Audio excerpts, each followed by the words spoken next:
12 rostros se enfrentaron al papel esa mañana en el Palacio Apostólico del Vaticano. El pontífice hizo algo que muchos papas a lo largo de la historia nunca se atreverían a hacer, algo que nadie jamás imaginaría. Aquel que se sienta en el trono de Pedro lo hizo a las 4:30 de la mañana, en el Vaticano, Roma, con 12 hombres poderosos que en pocas horas perderían todo. El papa americano que revolucionó la historia susurra solo en esa sala vacía. La Iglesia no puede sanar sin cortar lo que se ha podrido. Antes de continuar esta historia que está sacudiendo los bastidores del Vaticano en este preciso momento, haz un pedido por tu vida para que Dios te bendiga en cada segundo. Y si puedes formar parte, hazlo de buen grado suscribiéndote al canal. Tu participación es fundamental para que sigamos explorando los corredores sagrados de Roma. Lo que está ocurriendo aquí no es simplemente una reorganización administrativa. Estamos hablando de un terremoto eclesiástico de proporciones bíblicas. Robert Francis Prevost, nuestro Papa León, no es un hombre común. Este hombre pasó décadas en las favelas de Perú. No es de esos que nacieron en cuna de oro en el Vaticano. Es un papa de raíz que conoce la realidad cruda de la Iglesia en las periferias del mundo. Remover a un obispo u otro a lo largo de la historia del Vaticano puede hasta ser normal, pero remover a 12 de una vez es como si Jesús, el Hijo del Hombre, estuviera entrando para hacer una limpieza espiritual en ese lugar. Solo que en el siglo XXI, la luz dorada cortó las pesadas cortinas del gabinete papal en la madrugada. León, inquieto por la dificultad de dormir durante casi 2 días enteros. La Iglesia que lo ha acompañado aún no puede imaginar la magnitud de esto, y cuánto es perjudicial para un señor que ya ha pasado la tercera edad, su santidad. La voz suave del cardenal Mateu Ros rompió el silencio sepulcral. Ese Ros, mis amados, es una figura estampada en los corredores vaticanos, uno de los pocos hombres en quien el Papa confía ciegamente. ¿Ha llegado el arzobispo Domenico?, preguntó el León, sin siquiera girarse de la ventana donde contemplaba la plaza de San Pedro, aún sumergida en la oscuridad. Sí, Santo Padre, está esperando en la antesala. Domenico, un hombre que pasó décadas trabajando en las parroquias más miserables de América Latina antes de ser llamado a Roma. ¿Sabes ese padre que todo el mundo conoce, que bautiza al hijo de la empleada doméstica por la mañana y por la tarde está visitando a un presidiario? Pues ese es Domenico, un verdadero pastor de almas, no un burócrata de sotana. ¿Y los documentos? La voz del Papa cargaba el peso de montañas, listos para su revisión final y firma, santidad. Cuando el León finalmente se giró, la luz suave de la lámpara iluminó un rostro marcado por 69 años de servicio. Chicago, Perú y ahora Roma. Cada arruga contaba una historia de dedicación, pero también de desilusión con los rumbos que su amada Iglesia había tomado.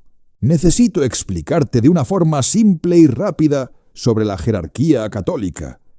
Es un sistema milenario, donde los cambios ocurren a la velocidad de glaciares derritiéndose.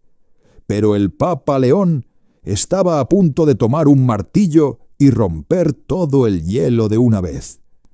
«Habrá resistencia, Mateu», dijo el Papa con esa calma que precede a las tormentas. Más de lo que anticipamos, el cardenal Ros asintió gravemente. Él sabía muy bien lo que estaba en juego. La curia no enfrenta una purga así desde... No es una purga. La voz del Papa cortó como una navaja. Y mira qué interesante esto, porque en el lenguaje eclesiástico cada palabra tiene peso de oro. Purga remite a los expurgos políticos, a las persecuciones. Esto es una limpieza, una cura necesaria, como está escrito en Hebreos, capítulo 12. Dios nos disciplina para nuestro bien, para que participemos de su santidad. El Papa se movió hasta su mesa, sentándose en esa silla que aún parecía demasiado ornamentada para un hombre que había pasado años durmiendo en colchones, en el suelo de las favelas peruanas. Sacó un libro desgastado de cuero bajo una pila de papeles, su copia personal de las Confesiones de San Agustín, con los bordes gastados de tanto uso. Ahora, ¿sabes lo que San Agustín escribió sobre la corrupción dentro de la Iglesia? Déjame explicarte algo profundo aquí. Agustín vivió en una época donde el Imperio Romano se desmoronaba y la Iglesia emergía como institución. Él vio de todo: obispos corruptos, sacerdotes vendiendo sacramentos, fieles confusos, y aún así escribió: la Iglesia es un hospital para pecadores, no un museo para santos. Pero ¿qué pasa, Mateu? El Papa continuó, sus ojos perforando el alma del cardenal. Cuando los propios médicos están infectados, cuando aquellos que deberían curar están esparciendo la enfermedad, esta pregunta del Papa es para erizar la piel. Es como si Cristo estuviera preguntando a los fariseos: vosotros limpiáis el exterior del vaso, pero por dentro estáis llenos de rapacidad y maldad. La referencia es directa al Evangelio de Mateo, capítulo 23, versículo 25. El Papa estaba usando las propias palabras de Jesús contra la jerarquía corrupta. «Trae al arzobispo», ordenó León, enderezándose en la silla como un general antes de la batalla, «y tráeme de nuevo los dosieres de los obispos Morete y Cabreira.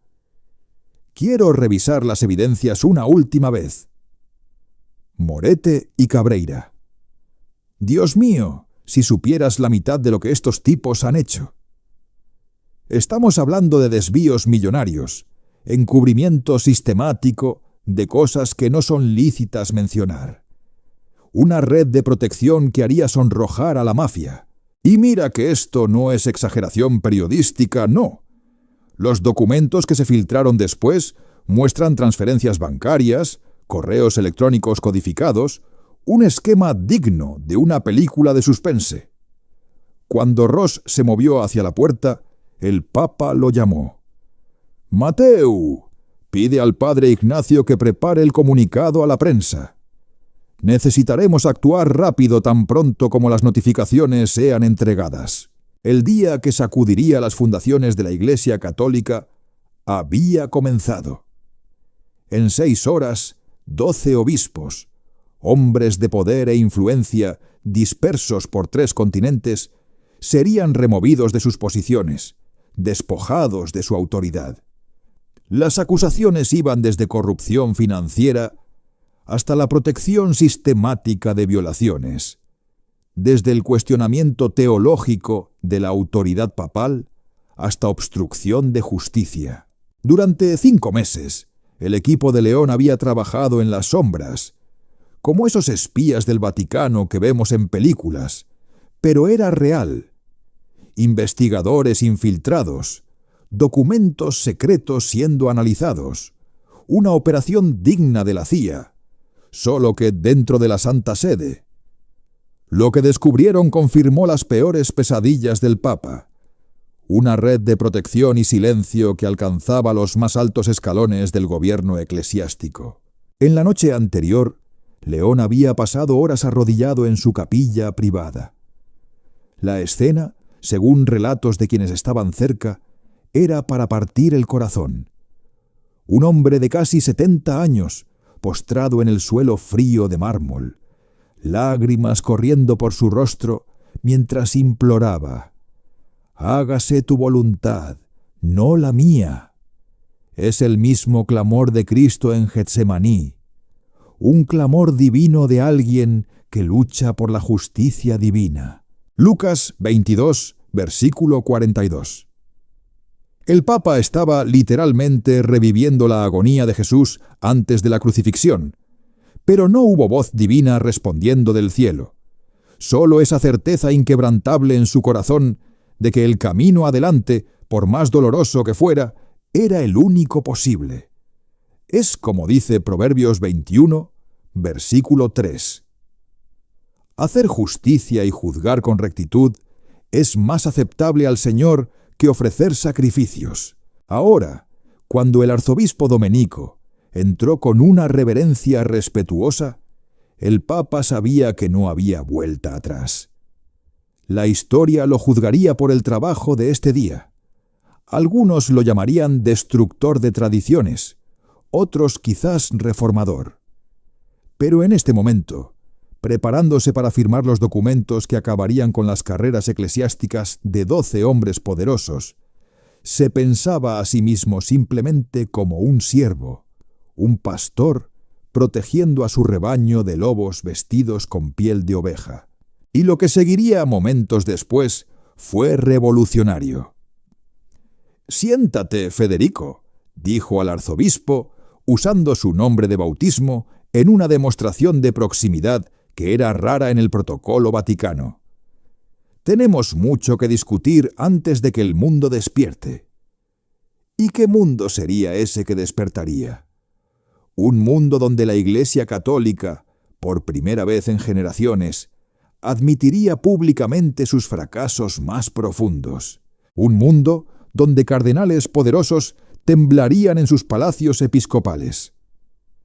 El aire fresco de la mañana cargaba el olor a lluvia cuando el cardenal Emilio Vega cruzó apresuradamente las piedras centenarias de la plaza de San Pedro.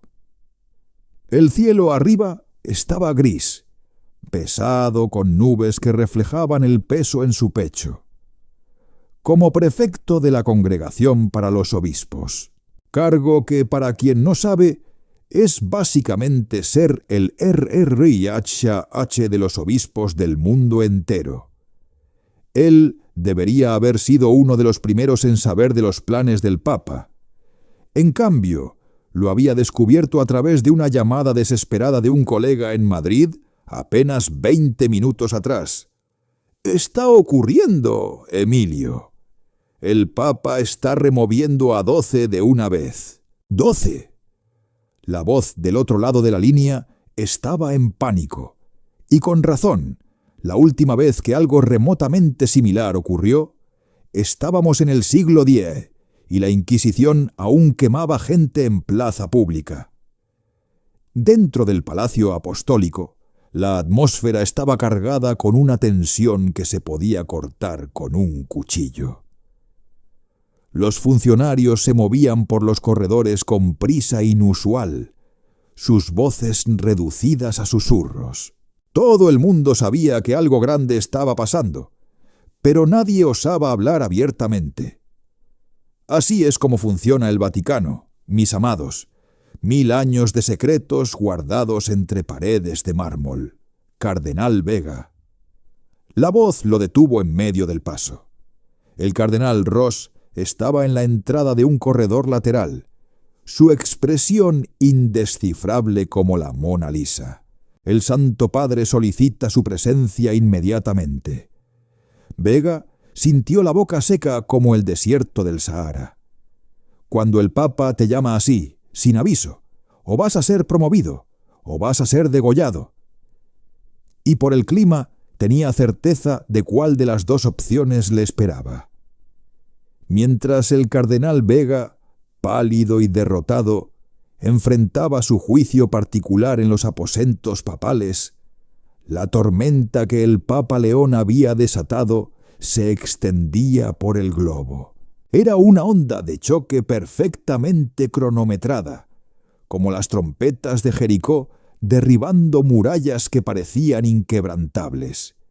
En Madrid, el obispo Antonio Navarro, el mismo hombre cuyos crímenes financieros fueron la ruina de Vega, se revestía con los paramentos para la misa de la mañana.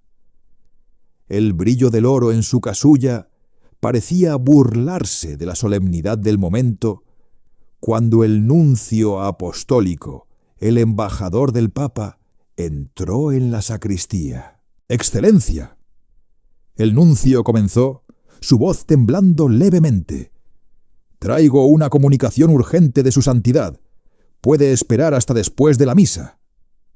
Navarro respondió con arrogancia, ajustando la mitra dorada. «Me temo que no, Excelencia. Es inmediata». El rostro del nuncio era una máscara de deber, y en su mano sostenía el sobre sellado con el blasón papal. Navarro lo abrió con impaciencia, y el color desapareció de su rostro como sangre drenando de una herida mortal.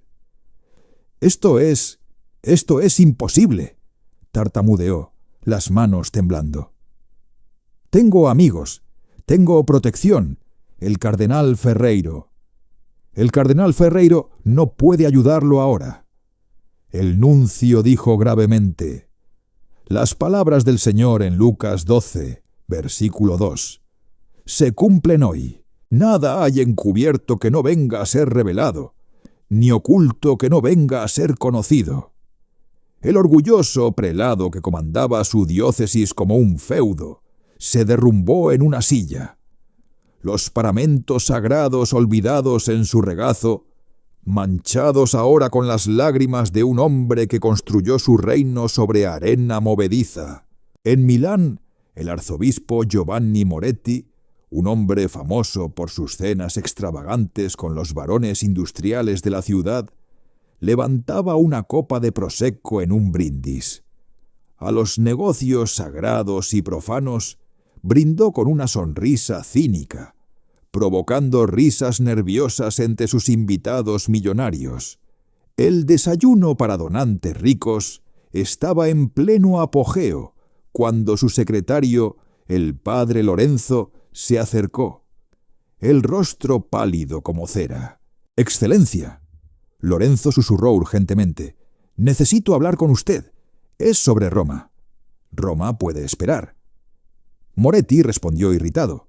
«¿No ves que estoy ocupado cultivando el jardín del Señor?». Guiñó un ojo a un magnate del acero.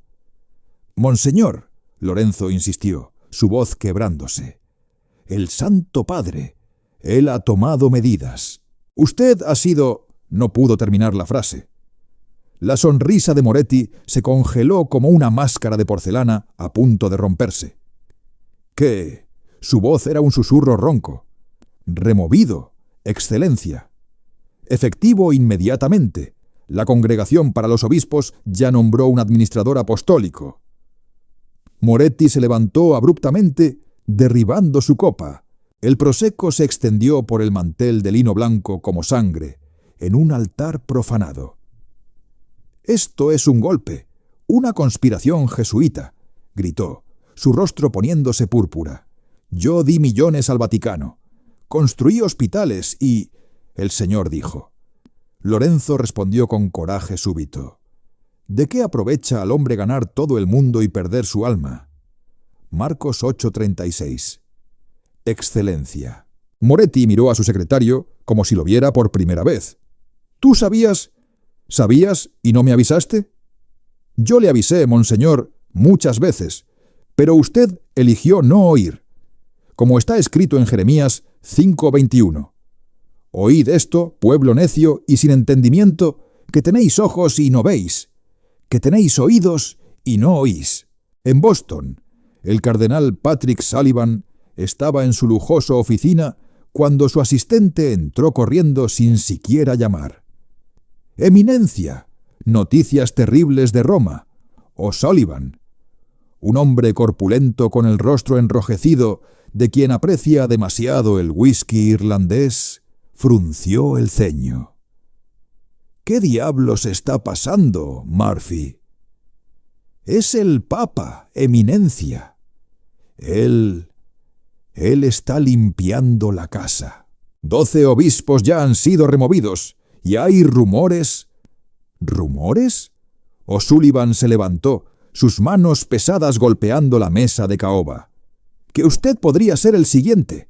Los archivos, los casos que fueron archivados, todo está siendo reabierto». O'Sullivan palideció. Luego se puso rojo de ira. Ese maldito peruano no sabe con quién se mete. Tengo conexiones en Washington. Conozco secretos que podrían... Eminencia. Murphy interrumpió. Con todo respeto, creo que es exactamente por eso que el Santo Padre está actuando. Como dice Proverbios 28, versículo 13. El que encubre sus transgresiones nunca prosperará, mas el que las confiesa y abandona alcanzará misericordia. ¿Misericordia? O'Sullivan rió amargamente. ¿Dónde estaba la misericordia cuando protegíamos a la Iglesia de escándalos? ¿Cuando manteníamos intacta la fe de los simples? Quizás, Murphy dijo suavemente, la verdadera misericordia sea dejar de proteger a los lobos y comenzar a proteger a las ovejas. En la Ciudad de México, en Sydney y en Abidjan, escenas similares se desarrollaban. En cada diócesis, el enfrentamiento entre lo viejo y lo nuevo, entre el poder y el servicio, entre la mentira cómoda y la verdad dolorosa. A las 9 de la mañana, los primeros rumores llegaron a las agencias de noticias, como el viento que precede a la tormenta. Una periodista veterana de CNN en Roma llamó a su fuente en el Vaticano. ¿Es verdad, el Papa realmente despidió a 12 obispos de una sola vez? No solo despidió, la voz del otro lado temblaba. Está desmantelando todo el sistema. Hay documentos siendo enviados a fiscales civiles, cuentas bancarias siendo congeladas. Es el Apocalipsis 3:19, cumpliéndose. Yo reprendo y disciplino a los que amo. Sé, pues, celoso y arrepiéntete. A las 10, la central telefónica del Vaticano estaba en colapso total. El cardenal Ross observaba el caos desde el centro de comunicaciones, con una mezcla de aprensión y admiración. «Santo Padre», dijo al Papa que estaba arrodillado en oración. «El mundo entero está en shock. Algunos lo llaman coraje, otros locura». León se levantó lentamente, sus rodillas protestando. «¿Y tú cómo lo llamas, Mateu?» «Lo llamo necesario, santidad, dolorosamente necesario». En el ojo del huracán, en el Palacio Apostólico, el Papa León XIV se arrodilló solo en su capilla particular. La cruz pectoral de plata, símbolo de su oficio pastoral, era aferrada con fuerza en sus manos envejecidas. Comenzó a recitar el Salmo 51, el Salmo de penitencia de David. «Ten misericordia de mí, oh Dios, conforme a tu misericordia. Conforme a la multitud de tus tiernas misericordias, borra mis rebeliones. Lávame más y más de mi maldad, y límpiame de mi pecado». Sus lágrimas caían sobre el suelo de mármol, cada una cargando el peso de 2000 años de historia institucional. «No por la gloria, Señor», susurró, la voz ronca quebrándose en el silencio sagrado. «No por mi nombre en los libros de historia, sino por tus hijos que han sido heridos, por tu iglesia que debe ser sanada. Como dijo tu Hijo en Mateo 23, versículo 12. Y el que se enaltece será humillado, y el que se humilla será enaltecido. Guía mis palabras ahora. Dame el coraje de ser el pastor que tú necesitas que sea, no el líder que los hombres esperan». El gran salón se sumió en un silencio sepulcral cuando el Papa León X entró. Su sotana blanca parecía casi luminosa contra el mar de vestiduras escarlatas, como Daniel entrando en la fosa de los leones. El cardenal Alberto Ferreiro de Venecia, un león de la vieja guardia, no esperó las formalidades. Se levantó abruptamente, su rostro una máscara de furia apenas contenida. «Santo Padre», su voz resonó como un trueno. «Lo que usted ha hecho es inadmisible. Es una traición a siglos de tradición. Usted está destruyendo la Iglesia». «Siéntese, Alberto», León respondió con calma glacial. ¿O prefiere que lea en voz alta los correos electrónicos que intercambió con el obispo navarro sobre cómo manejar a las familias de las víctimas? El silencio que siguió fue ensordecedor. Ferreiro palideció, tambaleándose. «Hermanos en Cristo», León continuó. Su voz ahora cargando la autoridad de Pedro. «Hoy removí a 12 obispos, pero podría haber removido a 50 o 100. Los archivos que examiné en las últimas semanas revelan pecados que harían llorar de vergüenza hasta a los más cínicos entre ustedes». El cardenal Bertolini de Florencia, un hombre conocido por su diplomacia, intentó mediar. «Santo Padre, seguramente podemos encontrar una manera más discreta de lidiar con estos asuntos». «¿Discreta?». León se volvió hacia él, sus ojos flameando. ¿Cómo Elí fue discreto con sus hijos corruptos en 1 de Samuel? ¿Y cuál fue el juicio de Dios? He aquí que yo haré una cosa en Israel, ante la cual a cualquiera que la oyere le retiñirán ambos oídos. La era de la discreción ha terminado, cardenal. Terminó. Entonces el cardenal africano Joseph Makeba se levantó, sus manos temblando visiblemente. «Santo Padre, mi corazón se aflige con estas verdades. En mi diócesis tenemos sacerdotes que caminan 20 kilómetros para celebrar la misa. Sacerdotes que comparten su última comida con los hambrientos. ¿Cómo les explicaré que sus líderes, que nosotros hemos fallado tan terriblemente?» La expresión de León se suavizó. «Les explicarás la verdad, Joseph, que somos hombres falibles tratando de servir a un Dios perfecto y que ha llegado la hora de elegir.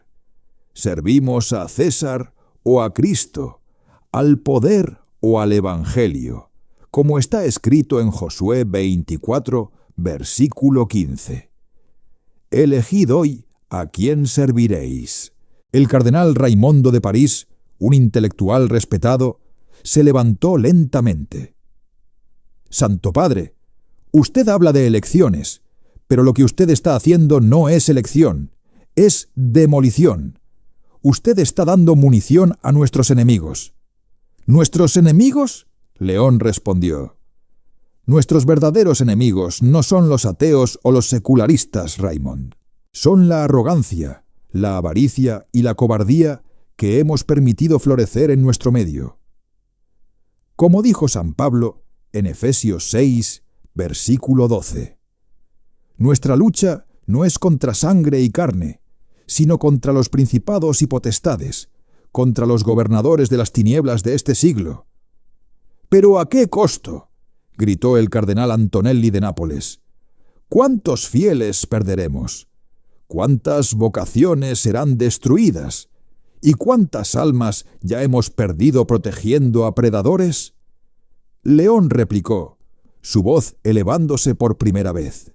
«¿Cuántos jóvenes han dejado la Iglesia porque vieron hipocresía donde debería haber santidad?».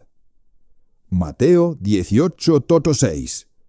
Es claro, pero a cualquiera que haga tropezar a uno de estos pequeños que creen en mí, mejor le fuera que se le colgase al cuello una piedra de molino y que se le hundiese en lo profundo del mar.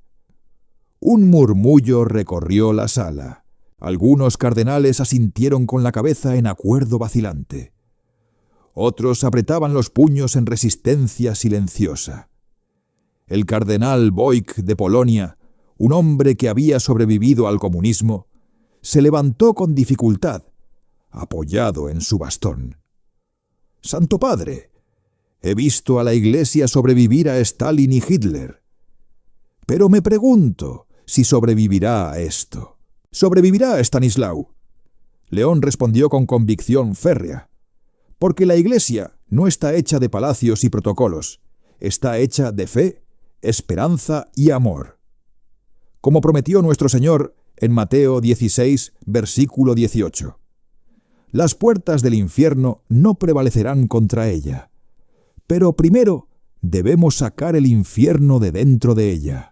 Cuando el Papa apareció en el balcón bajo la lluvia torrencial, su figura solitaria contra el cielo tormentoso, recordaba a Elías en el monte Carmelo, desafiando a los profetas de Baal. Hijos e hijas de la Iglesia, su voz amplificada luchaba contra el viento y la lluvia. Hoy les hablo, no como un monarca en su trono, sino como un siervo arrodillado ante la verdad. Un rayo iluminó el cielo, como si el mismo cielo puntuara sus palabras.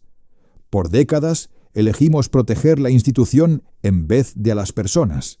Elegimos el consuelo del silencio en vez del dolor de la verdad. Como dijo el profeta Isaías 1:16, «Lavaos, limpiaos, quitad la iniquidad de vuestras obras de delante de mis ojos. Cesad de hacer lo malo, aprended a hacer el bien, buscad el juicio, restituid al agraviado». En la multitud, una mujer anciana, María Benedetta, sobreviviente de abuso clerical, aferraba el rosario con tanta fuerza que las cuentas dejaban marcas en sus palmas. A su lado, su nieto adolescente la sostenía mientras ella lloraba, lágrimas de dolor, pero también, por primera vez en 50 años, lágrimas de esperanza renovada, como un amanecer después de una larga noche de sufrimiento. A aquellos que han sido heridos por la Iglesia, León continuó, su voz quebrándose con emoción genuina y profunda. Les digo, perdónennos, no porque lo merezcamos, sino porque el perdón libera a quien perdona. Y a la Iglesia les digo, recuerden las palabras de Cristo en Lucas 17, versículo 3.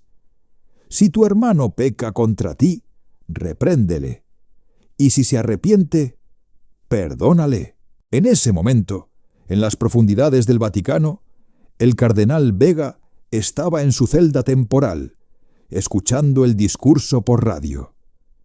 Cayó de rodillas, no en desesperación, sino en algo cercano al alivio, el peso de años de secretos finalmente siendo levantado de sus hombros como una carga insoportable que por fin se libera.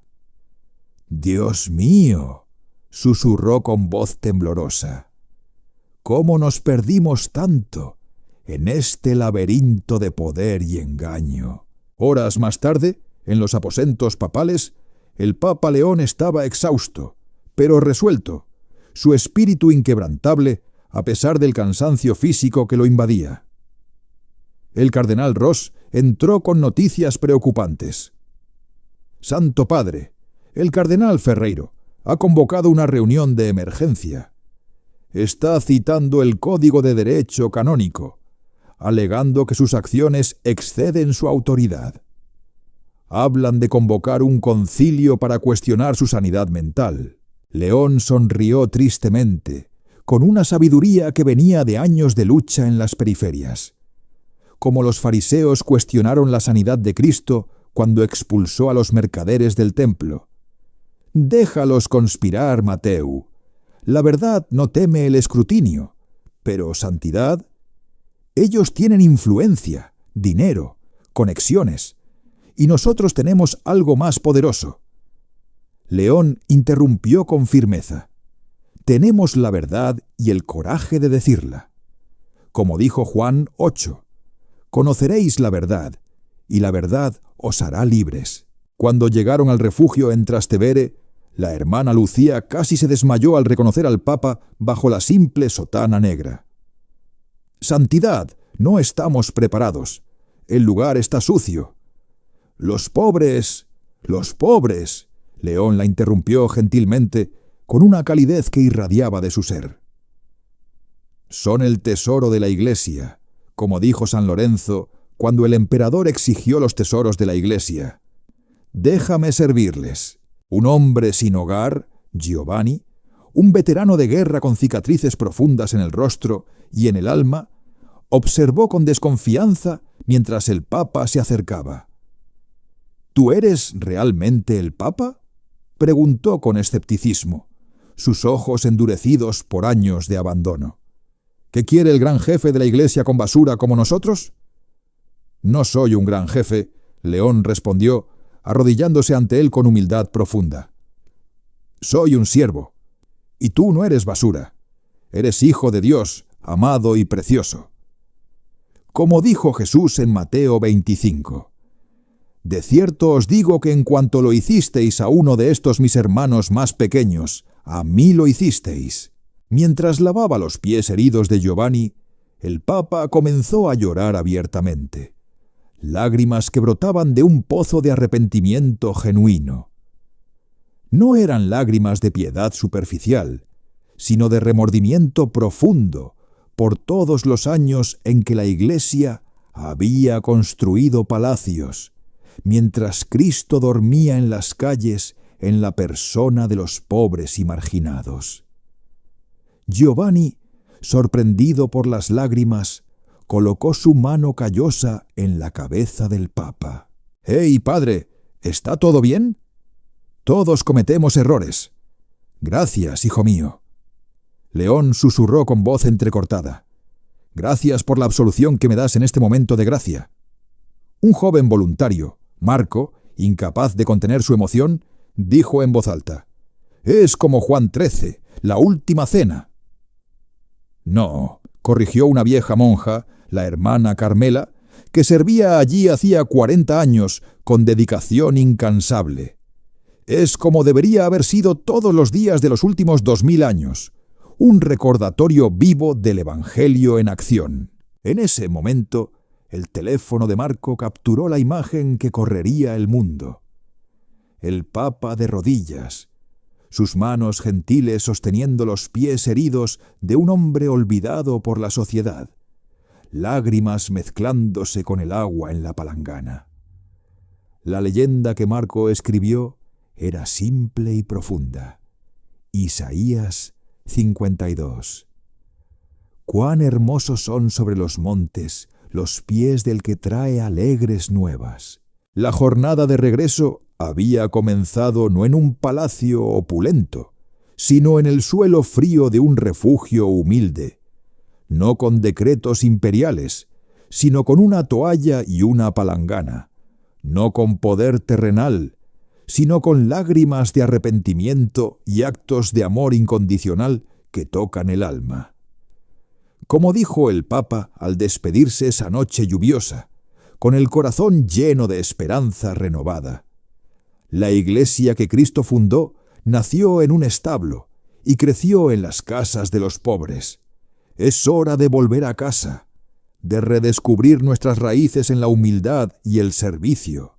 La historia del Papa León X nos recuerda con una emoción que estremece el alma que la verdadera reforma comienza con la humildad profunda, continúa con el coraje inquebrantable y se completa con el amor infinito. Como está escrito en Mica 6, Él te ha declarado, oh hombre, lo que es bueno y qué pide Jehová de ti. Solamente hacer justicia y amar misericordia y humillarte ante tu Dios. Si este mensaje ha tocado tu corazón de manera profunda, por favor, dale like, compártelo y suscríbete al canal. Y que Dios, en su infinita magnitud, haga la diferencia en tu casa, en tu familia, en tu hogar y en tus proyectos. Que nos dé el coraje de ser siervos, no señores. Amén.